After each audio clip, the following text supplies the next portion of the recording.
नमस्कार विद्यार्थी मित्रांनो, GMC छत्रपती संभाजीनगरमध्ये विविध पदांसाठी भरती निघालेली होती। त्यामध्ये चतुर्थ श्रेणी कर्मचारीचे आणि समकक्ष पदांचे या ठिकाणी वैद्यकीय महाविद्यालय आणि त्यानंतर रुग्णालयामध्ये भरती निघालेली होती। तर बघा, रुग्णालयामध्ये 285 इतके अत्यंत जास्त पोस्ट होत्या आणि कॉलेजमध्ये 30 पदे होती। तर यामध्ये आणखी देखील पदे होते, जसे नाभिक, माळी, ट्रेसर, पाणक्य, दाया।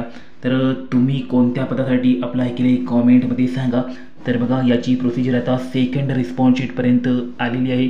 25 ते 28 ऑगस्ट दरम्यान याची एक्झाम जी आहे ती पार पडलेली होती आणि त्यानंतर 5 ते 6 दिवसांनी 1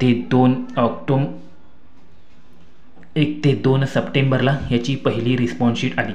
त्यानंतर सेकंड रिस्पॉन्स शीट जवळपास 1 महिन्याने येत असते, परंतु त्या ठिकाणी काही कारणास्तव विलंब झाला आणि जी सेकंड रिस्पॉन्स शीट जवळपास 1 ते 2 ऑक्टोबरला यायची होती ती आली आपली 28 ऑक्टोबरला।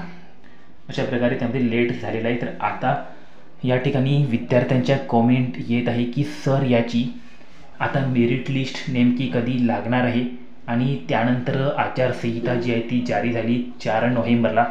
त्यानंतर खूप साऱ्या मुलांनी असा प्रश्न उपस्थित केला की सर, आता बघा आचारसंहिता देखील जारी झालेली आहे, तर आता आमचा रिझल्ट येणार की नाही। खूप साऱ्या मुलांच्या अपेक्षा GMC छत्रपती संभाजीनगरच्या परीक्षेकडून होत्या आणि त्यांची अशी अपेक्षा आहे की लवकरात लवकर याचा रिझल्ट जो आहे तो पब्लिश झाला पाहिजे, जेणेकरून त्यांना आनंदाची बातमी ऐकायला मिळाली पाहिजे। तर बघा, आता मी तुम्हाला सांगतो की याचा रिझल्ट मेरिट लिस्ट कधी पब्लिश होणार आहे। तर जवळपास याची मेरिट लिस्ट आता पब्लिश होणार आहे।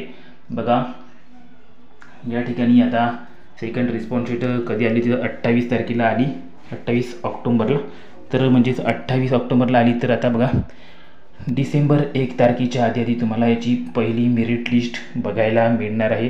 हे 100% कन्फर्म आहे, डिसेंबर 1च्या आधी। आणि त्यानंतर पहिली मेरिट लिस्ट आल्यानंतर तुम्हाला 15 दिवसामध्ये याची डॉक्युमेंट्स व्हेरिफिकेशनसाठी जे सिलेक्टेड कॅन्डिडेट आहे त्यांची लिस्ट बघायला मिळणार आहे। त्यानंतर विदिन 1 मंथ तुम्हाला जे आहे ते तुमची सिलेक्शन लिस्ट बघायला मिळणार आहे की कोण कोण क्वालिफाय झालेले आहे। तर बघा, सर्व माहिती तुम्हाला या व्हिडिओमध्ये मिळालेली आहे। अजून काही माहिती पाहिजे असेल तर चॅनलला सबस्क्राईब करा आणि व्हिडिओला लाईक करा।